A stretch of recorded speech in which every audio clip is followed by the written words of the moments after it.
નમસ્કાર મિત્રો, દારૂબંધી છે તો કડક અમલવાળી પણ જોઈએ।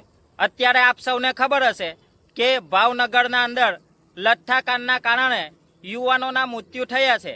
ત્યારે તંત્ર પ્રશાસન એક્શનમાં આવી ગયું છે અને દરેક જગ્યાએ જ્યાં પણ દારૂ વેચાય એના માટે કડક અમલવાળી કરવાની કાર્યવાહી શરૂ થઈ ગઈ છે। પણ કોઈકનો જીવ ગયા બાદ જ કેમ તંત્ર એક્શનમાં આવે છે? આ એક ખૂબ ગંભીર બાબત છે અને વાત કરવી છે આજે ગુજરાતના અંદર દારૂબંધી છે, પણ તોય ગુજરાતમાં દારૂ સૌથી વધારે મળે છે। અને અત્યારે તમને વાત કરું, જ્યારે ખેડૂતો, યુવાનો, દરેક વ્યક્તિઓ પોતાના હક અધિકાર માટે આંદોલનો કરે છે, આવેદનપત્ર આપવા જાય છે, ત્યારે પોલીસ એક્શનમાં આવી જાય છે અને એમના અટકાયતી પગલાં કરવામાં આવે છે।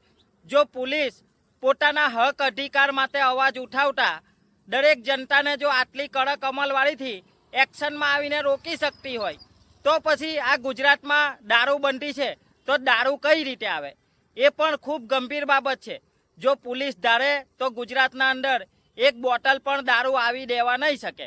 તો અત્યારે તમે હાલમાં જોયું હશે કે ભરૂચ જિલ્લાના અંદર ખેડૂતો 2 દિવસ અગાઉ પરમિશન મેળવીને કલેક્ટર કચેરીએ ટ્રેક્ટર લઈને આવેદનપત્ર આપવા આવી રહ્યા હતા, ત્યારે પણ એમને દરેક અલગ અલગ તાલુકાની પોલીસો એક્શનમાં આવીને અટકાવવામાં આવ્યા હતા। તો આ બધી બાબતો ખૂબ ગંભીર છે। જ્યારે હક અધિકાર અવાજની વાત ઉઠાવતા વ્યક્તિઓને રોકવામાં આવતા હોય આવેદનપત્ર માટે, તો પછી ગુજરાતમાં દારૂબંધી છે તો આ પોલીસ ધારે તો આ દારૂ પણ આવવા નહીં દઈ શકે અને કડક અમલવાળી થઈ શકે છે। અસ્તુ, ભારત માતા કી જય।